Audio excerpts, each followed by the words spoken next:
Finally Wipro company में hiring आई है और कौन सी लोकेशन रहने वाली है भाई, कितना एक्सपीरियंस चाहिए, इसमें क्या एलिजिबिलिटी क्राइटेरिया और कौन सी लोकेशन के लिए आई है और सैलरी पैकेज में कितना मिलने वाला है, सारी चीजें तुम्हें बताने वाला हूँ। अब साथ में अगर रेफरेंस वगैरह चाहिए तो रेफरेंस वगैरह भी आपको देने वाला हूँ। और ये भाई फ्रेशर को सैलरी पैकेज कितना मिलेगा और एक्सपीरियंस के लिए सैलरी पैकेज कितना मिलेगा, रोल रिस्पॉन्सिबिलिटीज क्या रहने वाली, सारी चीजें तुम्हें इस वीडियो में देखने के लिए मिलने वाली है। ज्यादा बात न करते हुए फाइनली वीडियो को स्टार्ट करते हैं।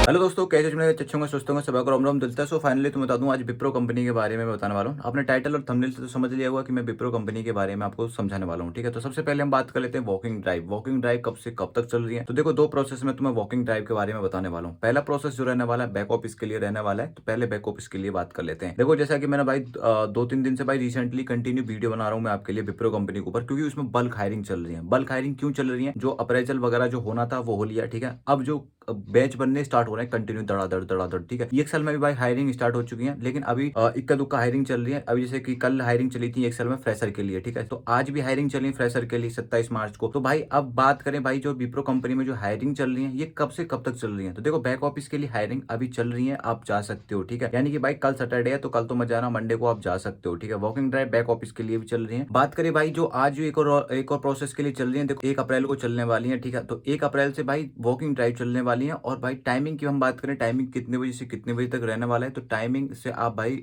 2 बजे समथिंग से लेकर भाई आप 5 बजे तक जा सकते हो। मतलब 2 बजे से लेकर 5 बजे तक आप आराम से ये में विप्रो कंपनी के अंदर जा सकते हो। हम बात करें भाई एलिजिबिलिटी क्राइटेरिया, आपको इसमें अप्लाई करने के लिए एलिजिबिलिटी क्राइटेरिया क्या पास करना होगा और आप कब एलिजिबल रहने वाले हो और कौन कैंडिडेट इसमें जा सकते हैं। तो देखो एलिजिबिलिटी क्राइटेरिया में सबसे पहले टाइपिंग स्पीड देखो मैंडेटरी होती है। किसी भी कंपनी में अप्लाई करने से पहले आपको टाइपिंग स्पीड भाई 30 तो आपकी चाहिए और 97% आपकी एक्यूरेसी चाहिए। अगर आपकी एक्यूरेसी मेंटेन नहीं है और टाइपिंग स्पीड है तो भाई देखो कोई फायदा नहीं है, चाहे भले ही वो डेटा एंट्री का काम ना हो, लेकिन आपकी टाइपिंग स्पीड एचआर मैंडेटरी रखती है, क्योंकि वो टेस्ट में भी काम आती है। आपको सैलरी पैकेज कितना मिलने वाला है, तो देखो फ्रेशर और एक्सपीरियंस दोनों के लिए हायरिंग रहने वाली है। ठीक है, फ्रेशर के लिए भाई सैलरी आपको भाई 18,000 से लेकर 23,000 तक समथिंग आपको मिलती है। लेकिन अगर आप एक्सपीरियंस वाले कैंडिडेट अप्लाई कर रहे हो तो आपकी डिपेंड करती है लास्ट सैलरी कितनी है और आपको कितना अच्छा नॉलेज है, स्किल्स आपको कितनी है। सबसे खास बात यहाँ पे ये आती है कि अगर आपका कम्युनिकेशन अच्छा है तो आप इजी वे में इंटरव्यू क्लियर कर सकते हो। अगर आपका कम्युनिकेशन थोड़ा गुड है और एवरेज है तो आपके लिए थोड़ा सा मुश्किल हो सकता है, लेकिन भाई ट्राई करने में कुछ दिक्कत नहीं है। अगर आपने ग्रेजुएशन पास आउट कर ली है तो आप आराम से इसमें अप्लाई कर सकते हो। अब बात करें भाई फाइनली ग्रेजुएट पर्सन कौन कौन जा सकते हैं, जैसे कि मैंने आपको बताया बीटेक वाले भाई 6 मंथ का एक्सपीरियंस मैंडेटरी होता है, और कोई भी किसी भी स्ट्रीम से पास आउट हो, यानी कि नॉन टेक्निकल वाले कैंडिडेट है तो वो तो कैंडिडेट इसमें जा सकते हैं, चाहे वो फ्रेशर हो चाहे वो एक्सपीरियंस वाले कैंडिडेट हो, मोस्ट वेलकम है। अभी फिलहाल दवा के विप्रो में हायरिंग चल रही है फ्रेशर के लिए। हम बात करें भाई इसमें ट्रेनिंग पीरियड आपको कितना मिलने वाला है, अगर आप इस कंपनी में जा रहे हो तो आपके लिए ट्रेनिंग कितने मंथ तक चलने वाली है और इसमें क्या डॉक्यूमेंट आपको चाहिए होंगे। तो ट्रेनिंग देखो इसमें देखो 1 से 2 मंथ तक ट्रेनिंग चलती है ऑलमोस्ट, वो डिपेंड करता है प्रोजेक्ट के ऊपर, कंपनी में कितने मंथ तक प्रोजेक्ट चलने वाला है और उसके हिसाब से भाई ट्रेनिंग बढ़ सकती है कम हो सकती है। साथ में आपको बता दो इसमें भाई वर्क फ्रॉम होम वगैरह आपको हाइब्रिड वगैरह इसमें देखने के लिए मिलेगा, और साथ में इसमें भाई आपको वन साइड आपको कैप मिलने वाली है, आपको वन साइड आपको शटल मिलने वाली है इस कंपनी में। डॉक्यूमेंट आपको क्या डॉक्यूमेंट कैरी करने और आपको क्या क्या डॉक्यूमेंट रेडी रखने होंगे अगर आपको सिलेक्शन होता है तो सबसे पहले हम बात कर लेते हैं इंटरव्यू वगैरह की। ठीक है, तो उसके बाद हम आएंगे डॉक्यूमेंट वगैरह पे। देखो इंटरव्यू में डॉक्यूमेंट्स आपको क्या लेके जाने, तो देखो आपको भाई 2 रिज्यूम और एक पासपोर्ट साइज का फोटो और एक आधार कार्ड आपको मैंडेटरी आपको साथ लेके जाना पड़ेगा। आपके इसमें ऑलमोस्ट 3 राउंड होने वाले हैं। पहला तो आपका एचआर होगा जिसमें भाई बेसिक क्वेश्चंस आपसे पूछे जाएंगे, नॉर्मल क्वेश्चंस आपसे पूछे जाएंगे,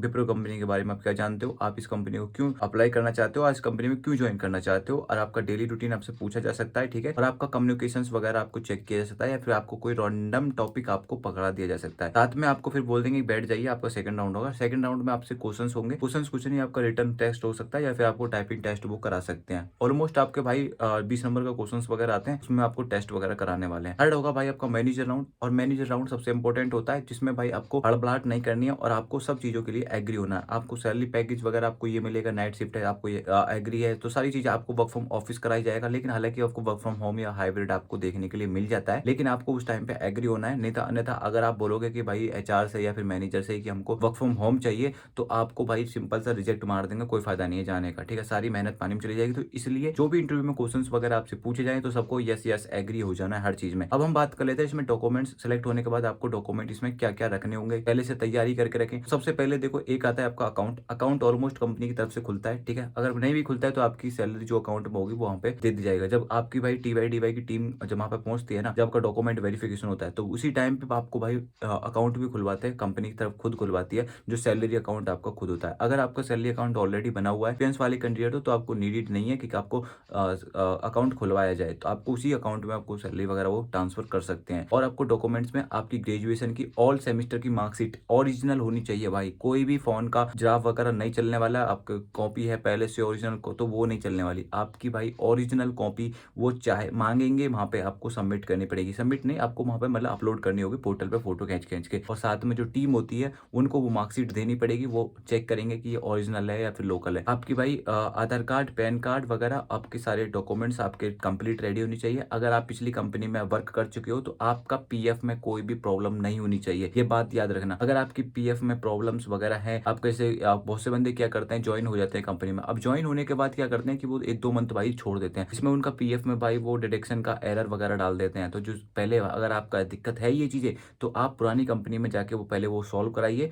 वरना कोई फायदा नहीं है। क्योंकि ये केस भाई हमारे साथ हो चुका है ईएक्सएल कंपनी में, ठीक है। क्योंकि एक बंदा था मेरे साथ का दोस्त का, उसका पीएफ में दिक्कत थी, तो वहां से यूएन नंबर में रॉन्ग बता दिया, क्या बता दिया भगवान जाने। लेकिन भाई आपको मैं इसलिए क्लियर कर रहा हूँ, अपनी जो हिस्ट्री है ना पिछली, वो बैकग्राउंड में क्लियर होनी चाहिए। कोई भी पहले किसी भी कंपनी से ब्लैक लिस्टेड ना हुआ हो, आपका रिज्यूम बिल्कुल अच्छा खासा सादा सिंपल होना चाहिए। साथ में अगर एक्सपीरियंस लेटर भाई नॉर्मल आपका एक्सपीरियंस लेटर होना चाहिए, उस पर कुछ भी ऐसा लिखा नहीं होना चाहिए। जैसे बहुत से कैंडिडेट टर्मिनेट हो जाते हैं, कुछ गलती कर देते हैं, तो कुछ वहां से भाई निकाले जाते हैं, क्योंकि उसमें भाई बैकग्राउंड वेरिफिकेशन भी आपका साथ में होता है। बैकग्राउंड वेरिफिकेशन दो होते हैं, एक आपके होम घर पे आएगा और एक आएगा आपके ऑफिस में, आपसे कंपनी में। अगर आप एक्सपीरियंस वाले हो, वहां पे कंपनी में जाके पूछता है कि बंदा कैसा है, टारगेट कैसे दिया था, और कोई प्रॉब्लम तो नहीं है, को कंपनी ने टर्मिनेट तो नहीं किया है, वो सारी आपकी भाई बैकग्राउंड वेरिफिकेशन होता है। आपका घर पे जाता है कि भाई आपको कैब वगैरह पिकअप जो करेगी, आप सच में वहां पे रहते हो या फिर भाग के तो नहीं आए हो, कोई केस वगैरह तो नहीं है, वो भी सारी चीजें भाई बैकग्राउंड वेरिफिकेशन होता है। आपसे साइन करवा के वो ले जाता है, आपका घर देखता है, फोटो खींच के ले जाता है। भाई एमएनसी कंपनी में बहुत ज्यादा झंझटबाजी है, एक चीज बता दूं, लेकिन एमएनसी कंपनी में सुकून है। अगर आप भाई डोमेस्टिक या बीपीओ कंपनी में जाते हो ना, तो उसमें इतना झंझट नहीं है कि भाई तुम कहाँ से आ रहे हो, उन्हें कोई लेना देना नहीं है। लेकिन अगर आप एमएनसी कंपनी में जा रहे हो, तो आपका भाई डॉक्यूमेंट वेरिफिकेशन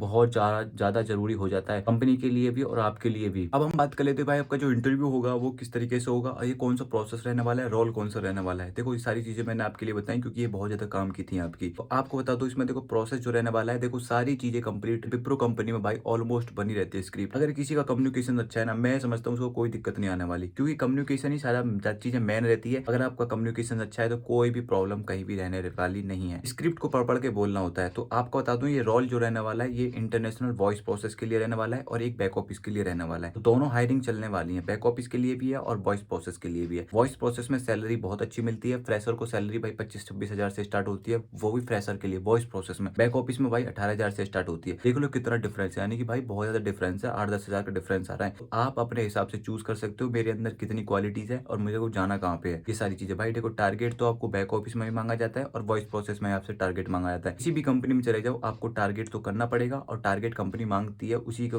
बेसिस पे आपको रखती है। आपका अप्रेजल वगैरह, आपका सारा रिकॉर्ड वहाँ पे चेक होता है। बस थोड़ा सा ये कि भाई मेरा तो ऑलमोस्ट कहने का मतलब ये है कि आप अगर कंपनी में ज्वाइन हो रहे हो ना, तो थोड़ी सी मेहनत कर लो और टारगेट वगैरह दो, आपको समझ में आ जाएगा प्रोसेस, तो कोई भी दिक्कत नहीं रहने वाली बाद में। आपको बता दूं ये हायरिंग कहाँ पे चल रही है, लोकेशन आपको बता दूं, लोकेशन जो रहने वाली है वो गुड़गांव सेक्टर 48 में रहने वाली है। कैंडिडेट टीच स्पेस, ठीक है, टिकड़ी रोड है। तो जो भी कैंडिडेट गुड़गांव में जा सकते हो, ठीक है। 48 सेक्टर में विप्रो कंपनी बहुत अच्छी कंपनी है, एमएनसी कंपनी है। बहुत से कैंडिडेट बोलते हैं कि भाई ये कंपनी बेकार है, ऐसा कुछ भी नहीं है भाई। प्रोसेस के ऊपर डिपेंड करता है कि प्रोसेस किसी को अच्छा मिल जाता है, किसी में ज्यादा लोड रहता है, तो इसीलिए बोल रहा हूँ, ठीक है। जो भी कैंडिडेट है भाई, अभी फिलहाल नोएडा के लिए भी चल रही है और भाई गुड़गांव के लिए भी चल रही है विप्रो कंपनी में हायरिंग, आप जा सकते हो। आपको बता दूं यहाँ पे मैं सभी प्रकार की एमएनसी कंपनी में हायरिंग से रिलेटेड अपडेट मैं आपको देता रहता हूँ। ईएक्सएल हुई, कॉक्सीडेंट हुई, कंसल्टेक्स हुई, विप्रो हुई, R1 RCM हुई, जैसे जैसे मेरे पास हायरिंग की अपडेट आती रहती है, मैं आपके पास पहुंचाते रहता हूँ। आपको बता दूं जो भी कैंडिडेट प्लीज सब्सक्राइब कर लो मेरे चैनल को, क्योंकि यहाँ पे आपको हायरिंग से रिलेटेड अपडेट आपको देखने के लिए मिलती रहेंगी। मिलते हैं किसी नेक्स्ट ब्लॉग में नई हायरिंग के साथ, तब तक के लिए भाई जय हिंद।